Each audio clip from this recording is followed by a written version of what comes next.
Welcome to From the Mind of Christine McConnell.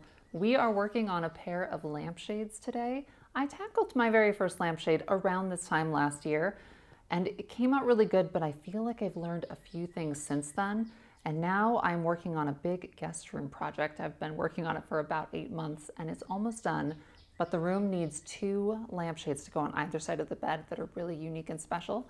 And I think I figured out a way to pull that off. So with that said, let's begin.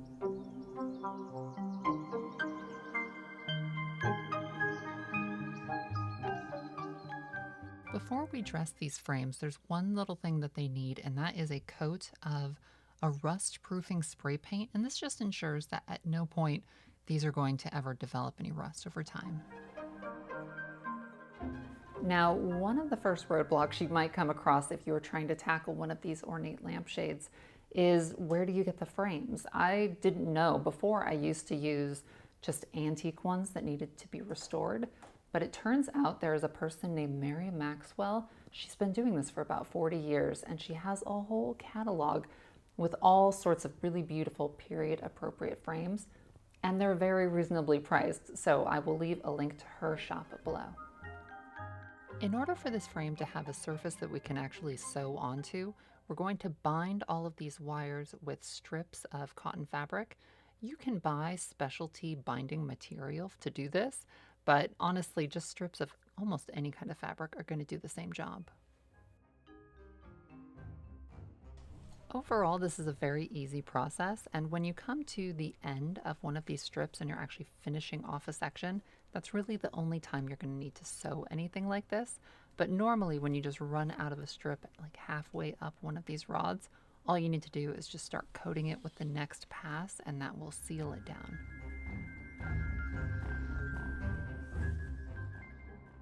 Once the frame is fully covered, now we can actually start pinning on our panels.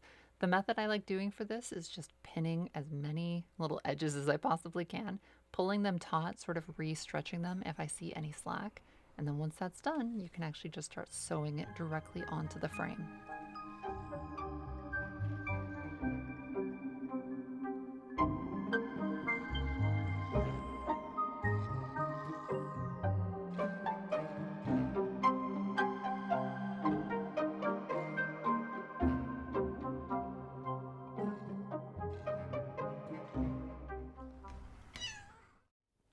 Now that our very first panels are affixed, we're going to try something a little bit experimental, for me at least, when it comes to lampshades, and that is implementing an airbrush.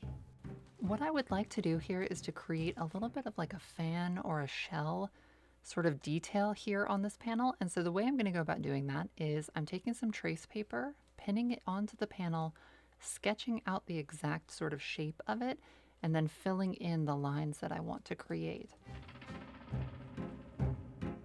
Once that was completed, I removed it and then set it down and kind of just cleaned up those lines, made them a little bit stronger with a Sharpie.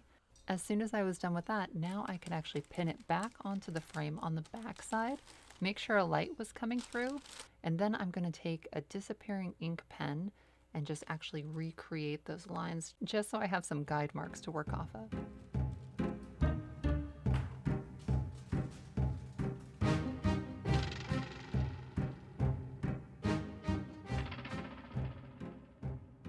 My next step is to create some stencils. The way I'm doing this is I'm taking that first design that I created, placing trace paper over it, and sort of separating each one of these panels, making sure that they're numbered and getting each individual stencil ready.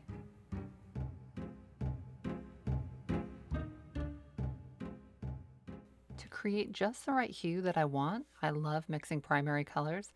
To make brown, all you do is mix red, yellow, and then finally some blue.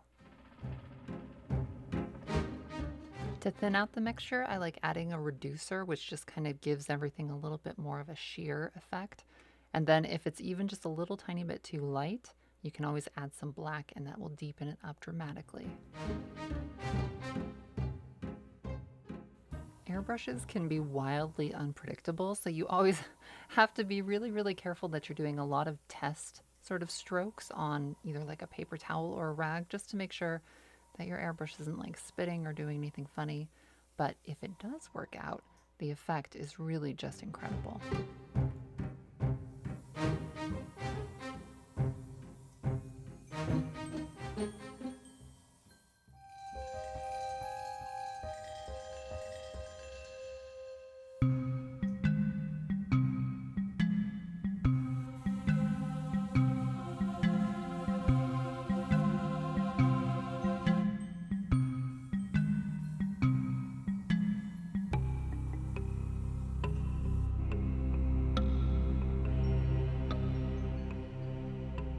Once I was really pleased with how all of that came out, now I'm going to add a little bit more depth to each one of these panels by adding a layer of a chocolate tulle. And what this does is it just kind of gives a little bit more interest and texture to the panel.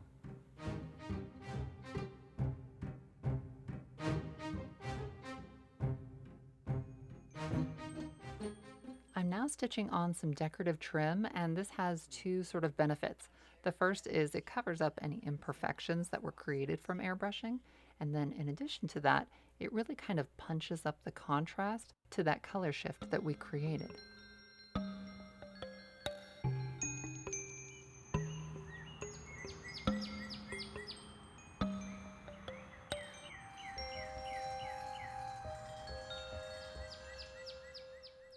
Okay, I absolutely love how that turned out. So now that we know this works with an airbrush, let's see if we can't push this technique a little bit further. I want to create something really special and unique for this center panel.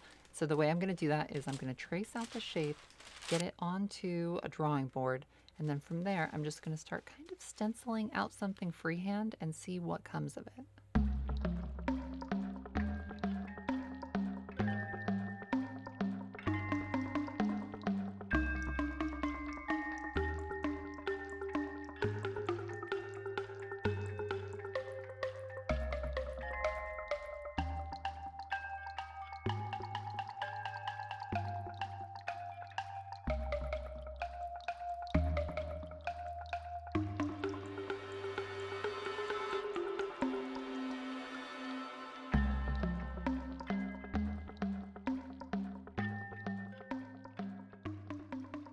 I really love tying in elements of the design of the house that I'm living in into the work that I create for it.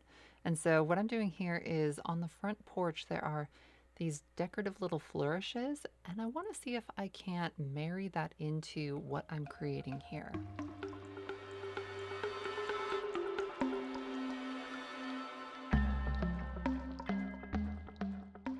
To ensure that I've got a perfectly symmetrical mirror image, I'm just creasing this paper in half, and then I will draw this design again on the opposite side.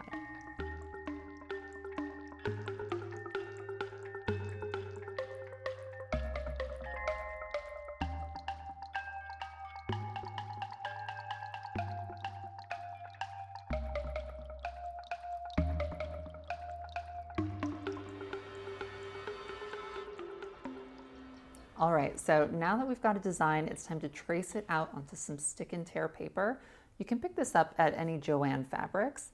And then from there, if you have something called a light table, that's great. But if you don't, you can really just use any sheet of glass with a light underneath it. Luckily, we have a coffee table from the Victorian area in the library, and it's going to be perfect for this job.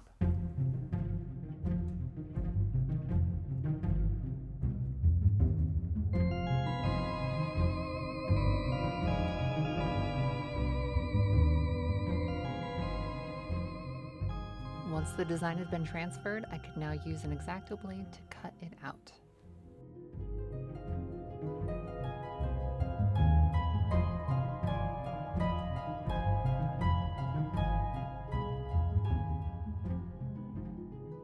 We're now going to be ready to affix that decal to the fabric, and before we do that, we need to stretch out our fabric onto an embroidery hoop.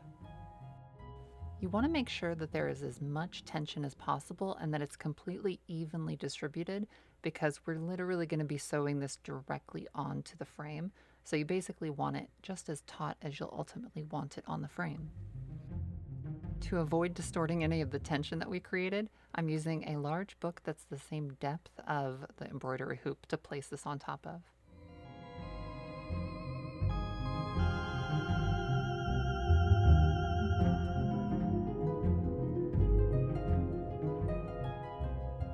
This tear and stick paper is actually the absolutely ideal product to use for something like this, because it literally smooths perfectly onto the fabric if you smooth it out really evenly with your fingers, and it doesn't budge at all until you need to remove it.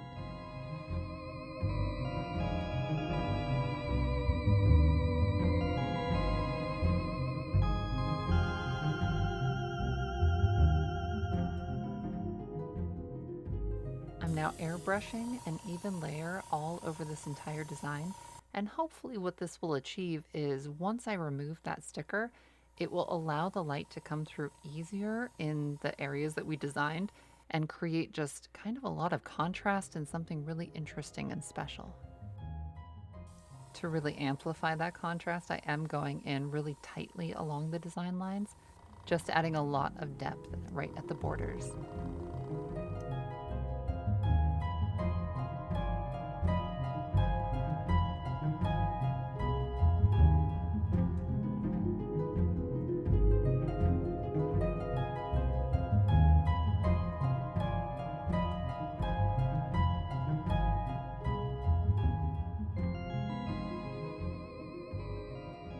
Getting a perfect silhouette was really just the first step of this process.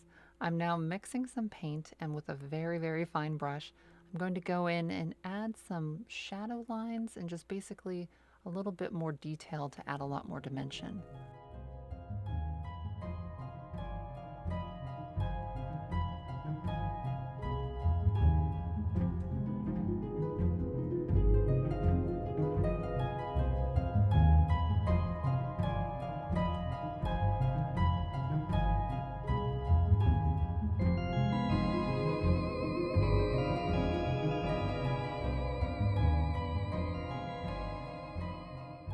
And now for the scariest part of this entire process is I'm going to go in and very, very delicately shade all of these little accents and flourishes. The reason this is so incredibly stressful is because, like I mentioned, airbrushes are kind of unpredictable. And sometimes they decide to just, jump out and throw a little bit more paint than you want. So I definitely did a lot of practicing before I started working on the final piece.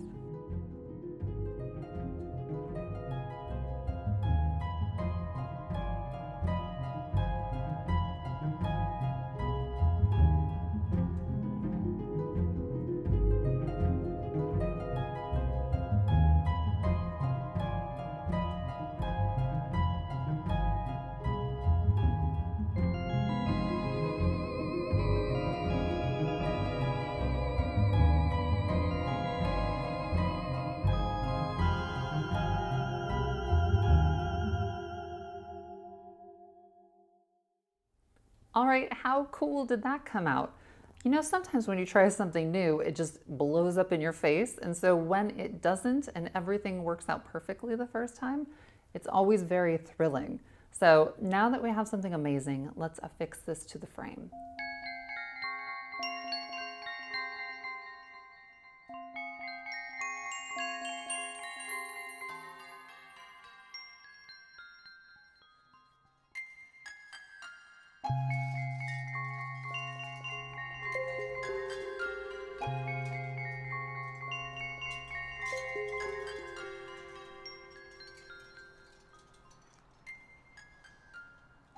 I'm now adding another layer of that chocolate tulle, just like I did to those side pieces.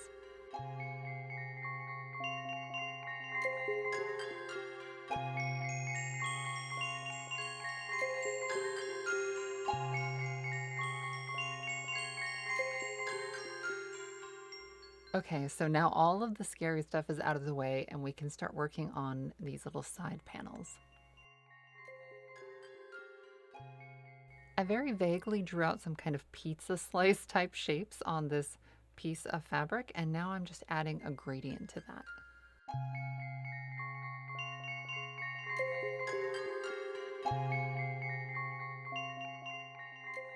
I love how this came out, but one little note I will give you is if I do this again in the future, I'm also going to add that gradient to the back side of the fabric, and that way you get even more of kind of a dramatic ombre when the lamp is turned on.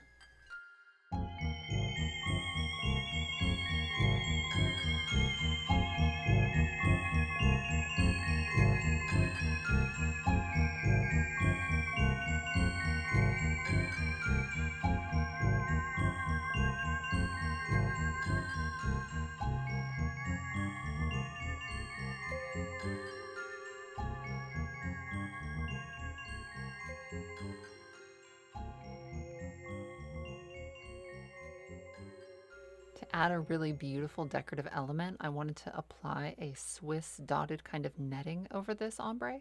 The only issue with that is if you want something really kind of custom, you do usually have to paint it yourself or customize it yourself to get the exact result that you're looking for.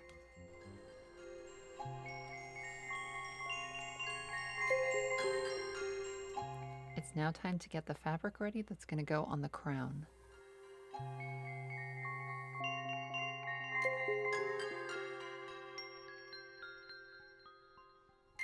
Okay, let me give you a really great tip that I sort of discovered while working on this. If you're dealing with a frame that has like a curve to it, you want to make sure you apply all of the tension to the fabric on the bars that curve and leave as little tension as possible on the straight bars, because if you do equal amounts of tension all the way around, it will flatten out, which is not what you want. So if you keep all of the tension only on the bars that curve, it really creates the shape that it's intended for.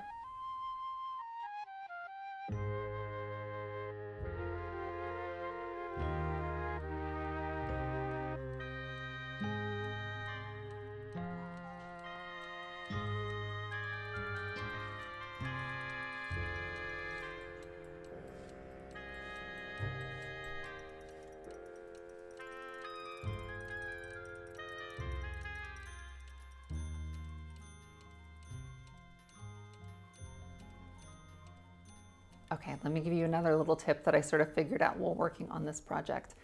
If you want to create one of those beautiful little fans or like those ruching gathering sort of blossoms in one of your panels, the way you do this is you don't measure the bottom where you're going to be affixing it, but just the sides, the top and the opposite side. And then once you have that, you take your tape and you just flip it over and you double it. And then whatever that measurement is going to be the exact width of the fabric that you're going to need for that panel.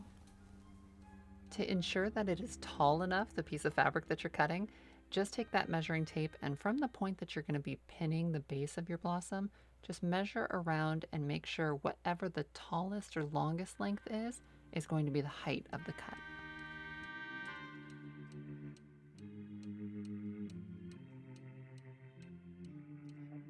You'll now want to gather the entire length of the bottom of your piece, and you do this by just sort of gathering, I would say every 1/4 of an inch, just so that it's really tight and close together. Finish it off by going back and forth a few times and then tying it off just so that it's super sturdy and it isn't going to go anywhere. At this stage, we finally get to affix it to the shade, and then from here, you're going to just take some pins and start finding your points. Keep in mind you can shift these around if you end up having a little bit too little fabric on one side, or it's just looking a little too dense on one side or the other.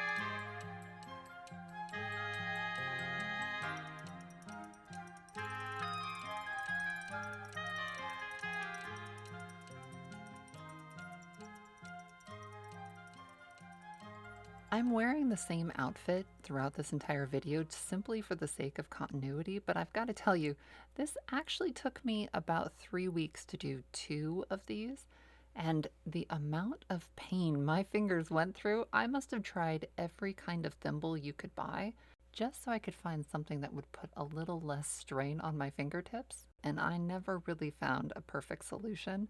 So if you do decide to tackle something like this, just keep in mind your fingers are not going to be your friend afterward.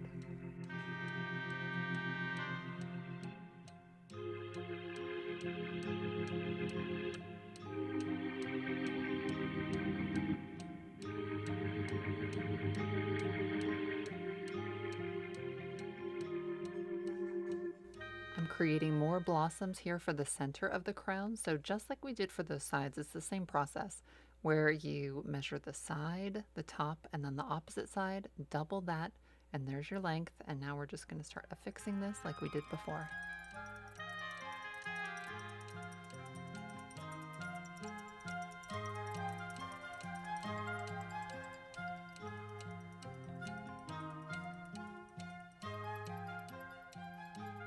I typically listen to an audiobook while I work on really kind of any project. But lately I've just become completely obsessed with the podcast My Favorite Murder.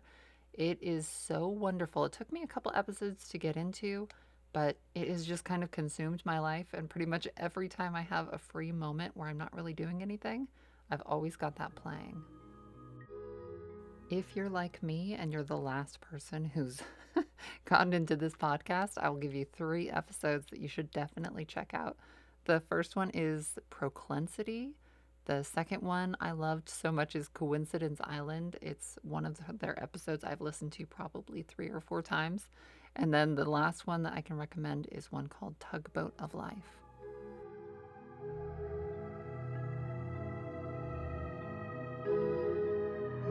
Once all of the layers have been applied, now it's time to go around and just start binding up the seams. You don't have to be too perfect with this because for the most part they're going to be covered with trim, but you do just want to make sure that they are as tidy as you can get them. Nearly all lampshade professionals use glues and adhesives to affix the final trim, but because I'm a masochist and I like hurting my fingers as much as possible, I do like to sew these on just because if you mess up with a thread and needle, like you can always clip it and undo it and there's no harm, no foul. But if you mess up with glue, you're kind of stuck with that mistake.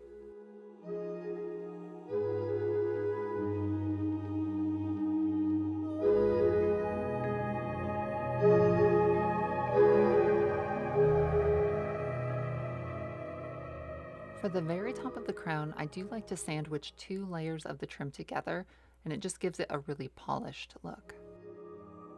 To ensure that I'm not looking at a light bulb when I'm trying to admire the decorative piece that we've done here in the center panel, I am just putting a lining on those particular pieces.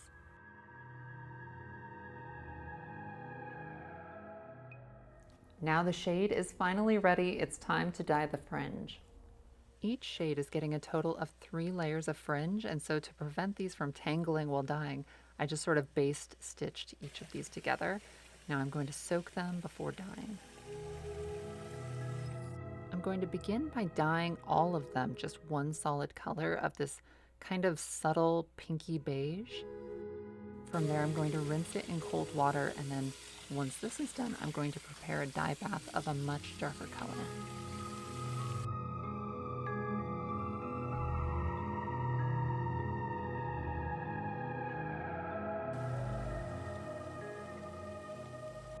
In order to reduce how much hand stitching I'm about to do, I am sewing each one of these layers to the next.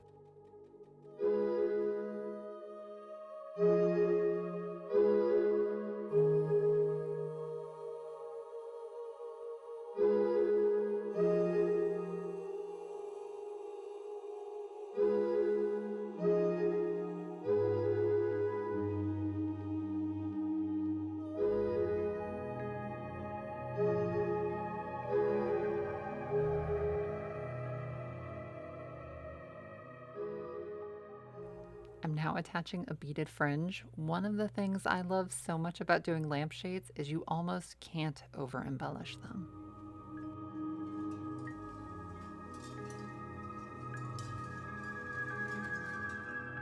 This final pass was really killing my fingers, so I finally broke down and just started using pliers.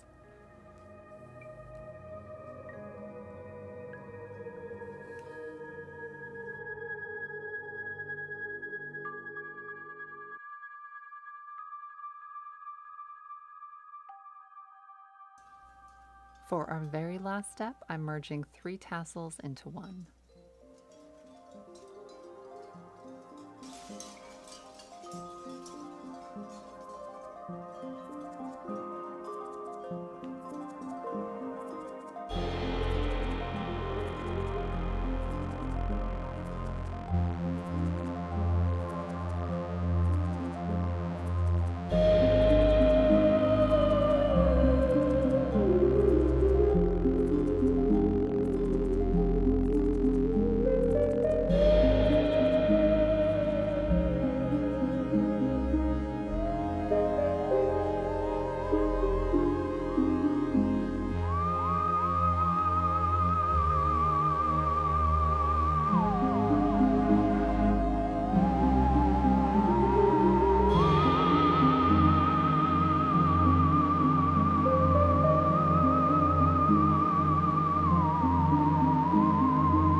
right? How amazing did this come out? I love it so much, and I even think, now that I know this technique works, there's something I could do on a future lampshade that's going to make it pop even more. So stay tuned for that. If you've enjoyed this episode and you want to see a ton more, head over to Patreon. The link is just below. We do a new episode every month. It's always something new and exciting. We also do craft-alongs, live streams, contests, giveaways, all sorts of fun stuff. And in case you haven't been signed up, I'll give you a little preview of a few of our most recent projects. The first being how to make your own winter-inspired witch's hat, a pair of homemade gloves that are customized to actually be able to still use on your touchscreens and devices, in addition to the classic reasons you would wear gloves like breaking and entering and murder. And last but not least, I just recently restored this damaged 1800s mirror and then conjoined it with a pair of nightstands, added some extra special finishes and flourishes, and from there we ended up with an amazingly beautiful vanity. So anyway, if you're interested, check that out. We've got just a little bit more time to wait for this big guest room reveal, so until then, take care of yourselves, and I'll see you again very soon.